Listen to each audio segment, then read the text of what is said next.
আগে এই ভিডিওটা দেখুন, অবশ্যই শেষ পর্যন্ত দেখবেন। দোয়া আল্লাহ তাআলা ফিরিয়ে দেন না। এর ভিতরে একজন হলো আস-সাইম হাত্তা ইফতির, রোজাদার ব্যক্তি ইফতারের আগ পর্যন্ত তার দোয়া কবুল হতে থাকে। সেই যে সাহারি করেছেন তখন থেকে ইফতার আগ পর্যন্ত আপনার দোয়া কবুল হয়। হাঁটতে চলতে ফিরতে আল্লাহর সাথে কথা বলেন, দোয়া করতে থাকেন, এটা একটা সময়। আর রমজান মাসে ইফতারের আগ মুহূর্তের সময়টা স্পেশালি দোয়া কবুল হয়। আর একটা সময় আছে ভোর রাত, এটা সারা বছরই দোয়া কবুলের সময়, কিন্তু রমজানে যেহেতু সুযোগটা বেশি আসে, সাহারি খাইতে আমরা উঠি, এই জন্য ভোর রাতে সাহারি খেতে উঠলে একটু 2-5 মিনিট দোয়া করবেন। এটা দোয়া করার একটা দারুণ সময়। বেশিরভাগ মানুষ আমরা দোয়া করতে জানি না। আপনি রমজানের রোজা অবস্থা দোয়া কবুল হয়, সাহারিতে দোয়া কবুল হয়, দোয়া কবুলের সময়গুলো পাইছেন, কত বড় কপাল পড়া হলে আপনি হুজুরের টাকা দেবেন, হুজুর 200 টাকা দিয়েছে, আপনি দোয়া করে দেন। বুঝেন না আমার কথা? আল্লাহ আমাদেরকে দোয়ার গুরুত্ব বুঝার তৌফিক দান করেন।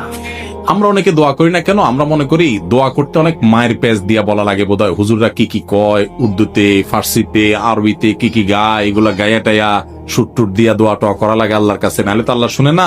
আমি তো এগুলো পারি না, এই জন্য টাকা দিয়ে দিছি, হুজুর আপনি করে দেন। আসলে কি তাই?